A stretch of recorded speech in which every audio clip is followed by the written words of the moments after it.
सभी दिल्ली वासियों को मेरा नमस्कार।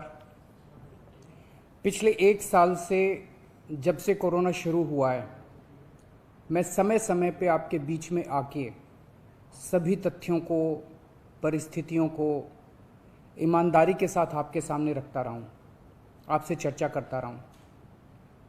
एक चीज़ हम लोगों ने हमेशा गांठ बांध के रखी, आपको कभी गलत तथ्य नहीं दिए, आपसे कभी झूठ नहीं बोला, जो था आपके सामने रख दिया।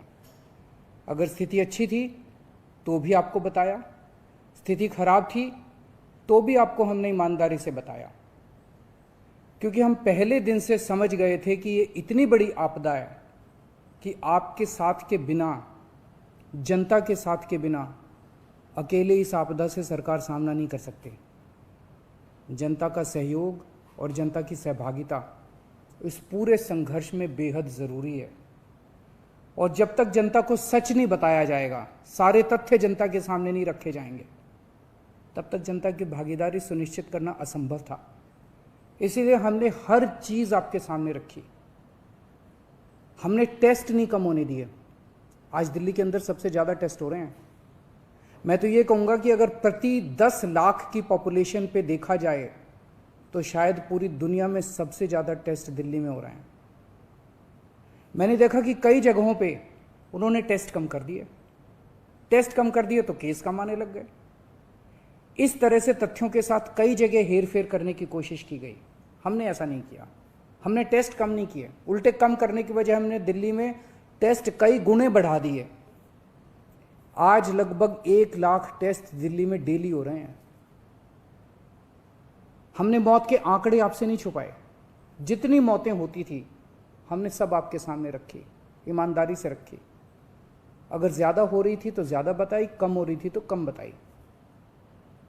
कितने बेड्स हैं, कितने आईसीयू बेड्स हैं, क्या परिस्थितियां हैं, हर चीज़ आपके सामने ईमानदारी के साथ रखी। और इसी वजह से जब भी हमने कड़े निर्णय लिए, हमें आपका पूरा सहयोग मिला, दिल्ली की जनता का पूरा सहयोग मिला। मैं हमेशा कहता हूं कि हमारी दिल्ली एक परिवार है। दिल्ली के 2 करोड़ लोग एक परिवार हैं, और जब परिवार में कोई आपदा आती है तो सारे परिवार के लोग मिलकर उसका सामना करते हैं। अब भी हम सभी मिलकर इसका सामना करेंगे। पहले भी जीत हुई थी, अब भी जीत होगी। आज दिल्ली में क्या परिस्थिति है? पिछले 24 घंटे में दिल्ली में लगभग 23,500 केस आए हैं। उसके पिछले 24 घंटे में लगभग 25,500 केस आए थे। तो पिछले 3-4 दिन से रोज हम देख रहे हैं लगभग 25,000 के करीब केस आ रहे हैं। पॉजिटिविटी बहुत ज़्यादा बढ़ गई है, संक्रमण दर बहुत ज़्यादा बढ़ गई है। दिल्ली के अंदर अस्पतालों में उपलब्ध बेड्स की भारी कमी हो रही है। डेली 25-25 हज़ार अगर पेशेंट्स आएंगे तो कोई भी व्यवस्था चरमरा सकती है। दिल्ली के अंदर बेड्स की भारी कमी हो रही है। आईसीयू बेड्स दिल्ली में लगभग ख़त्म हो गए हैं। आज सुबह मैं ऐप पे देख रहा था 100 से भी कम आईसीयू बेड्स दिल्ली में बचे हैं। ऑक्सीजन की भारी कमी हो रही है। कल हमने सेंट्रल गवर्नमेंट को भी लिखा है, उनसे बातचीत चल रही है। परसों रात को एक हादसा होते होते बचा। एक प्राइवेट हॉस्पिटल ने हमें बताया कि परसों रात को 3 बजे के करीब उनके अस्पताल की ऑक्सीजन लगभग ख़त्म हो गई। वो बोले जी हम तो बहुत बुरी तरह से डर गए, बहुत बड़ा हादसा हो सकता था। इधर उधर हाथ पैर मार के किसी तरह से उन्होंने कहीं से ऑक्सीजन का इंतजाम किया। दवाइयों की कमी हो रही है, रेमडेसिविर दवाई की खासकर काफ़ी कमी हो रही है। ये सारे तथ्य मैंने आपको डराने के लिए नहीं बताए, ये सारी परिस्थिति है। और इन परिस्थितियों में हमें अब अगला कदम क्या उठाना है, इस पे चर्चा करने के लिए मैंने आपको ये परिस्थिति बताई है। तो दिल्ली के अंदर कोरोना की परिस्थिति काफ़ी गंभीर है। अभी तक हमने दिल्ली के अंदर हेल्थ सिस्टम को बड़े अच्छे तरीके से मैनेज किया। दिल्ली में चौथी वेव आई है। पहली वेव पिछले साल जून में आई थी, जिसमें 4,500 के करीब केस आए थे। दूसरी वेव आई फिर सितंबर में, फिर तीसरी वेव आई जिसमें 8,500 के करीब केस आए थे। दुनिया के कई शहर ऐसे हैं, बड़े बड़े देशों के, विकसित देशों के शहर, जहाँ 6,000 केस आए तो उनका पूरा हेल्थ सिस्टम चरमरा गया, कोलैप्स कर गया। दिल्ली में 8,500 केस आए पिछली बार तीसरी वेव में, तब भी हमारा सिस्टम कोलैप्स नहीं किया, उल्टे हमने और ज़्यादा अपनी तैयारियां शुरू कर दी। आज 25,000 केस आए हैं। अब दिल्ली का हेल्थ सिस्टम अपनी सीमा तक पहुंच गया है। हमारा हेल्थ सिस्टम अब बहुत ज़्यादा तनाव में है। मैं ये नहीं कहूँगा कि हमारा हेल्थ सिस्टम अभी कोलैप्स किया है, लेकिन आज हमारा हेल्थ सिस्टम बहुत ज़्यादा तनाव में है। किसी भी हेल्थ सिस्टम की अपनी सीमाएं होती हैं। अनगिनत पेशेंट्स तो कोई भी सिस्टम नहीं ले सकता ना। किसी भी सिस्टम की अपनी सीमाएं हैं। पिछले 5 साल में आपकी सरकार ने दिल्ली में बहुत बड़े स्तर पे स्वास्थ्य के क्षेत्र में काम किया है। खूब नए हॉस्पिटल खोले हैं, मोहल्ला क्लिनिक, पॉली क्लिनिक बनाए हैं।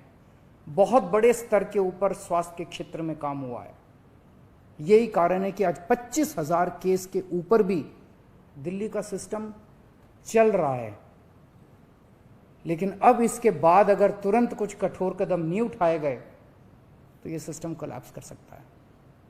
और अगर हेल्थ सिस्टम कोलैप्स कर गया तो मुझे डर है कहीं बहुत बड़ी त्रासदी ना हो जाए। जैसे मैंने बताया कि कल एक अस्पताल में ऑक्सीजन बिल्कुल ख़त्म हो गई थी और बहुत बड़ी त्रासदी होते होते बची। मैंने वीडियोस देखे हैं, तस्वीरें देखी हैं, आपने भी देखी होंगी सोशल मीडिया पे। दुनिया के कई शहर ऐसे हैं जहां कॉरिडोर में पेशेंट्स पड़े हुए हैं, सड़कों के ऊपर लोग दम तोड़ रहे हैं। अभी तक हमने दिल्ली को उस किस्म की त्रासदी से बचाया है, वैसा नहीं होने दिया।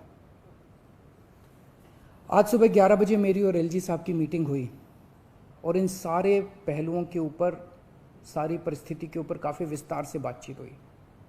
और उस बातचीत के बाद हमें ये लगा कि दिल्ली का हेल्थ सिस्टम बड़ी मात्रा में और अधिक पेशेंट्स अब लेने में असमर्थ है।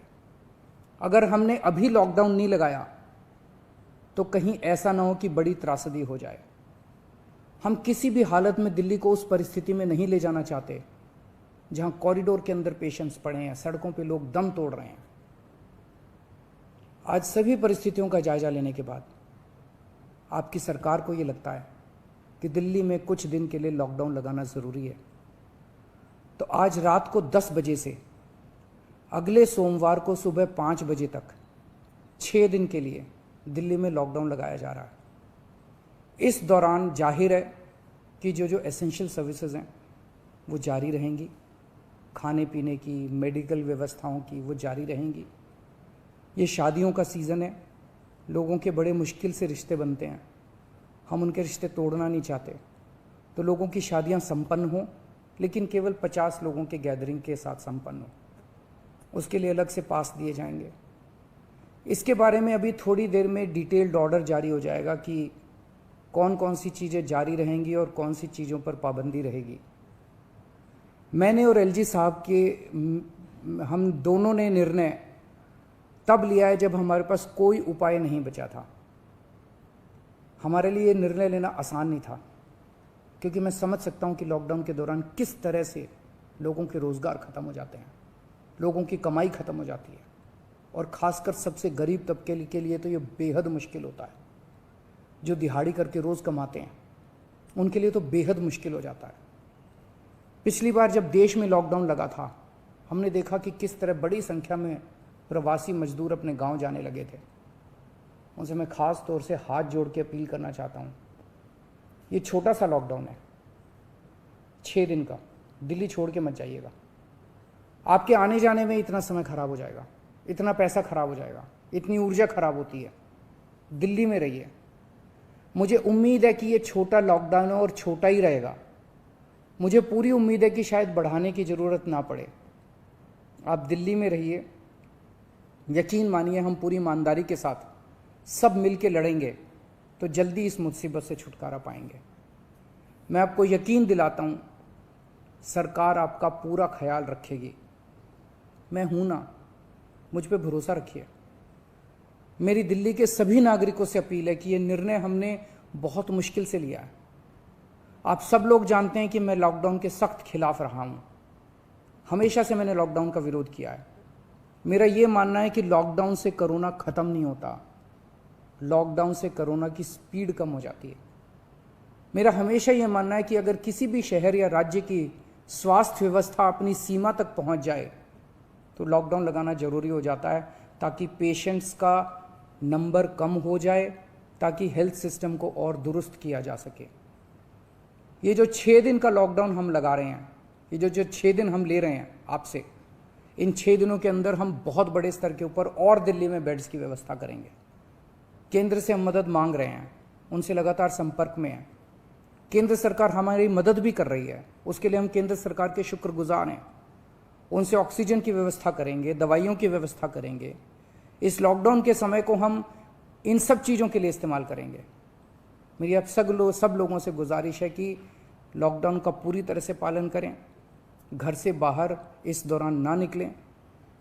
पहले भी हमने कई कठिन निर्णय लिए और आपने मेरा पूरा साथ दिया। मुझे पूरी उम्मीद है आज भी आप मेरा साथ देंगे। हम मिलके इसका मुकाबला करेंगे और ज़रूर जीतेंगे। नमस्कार।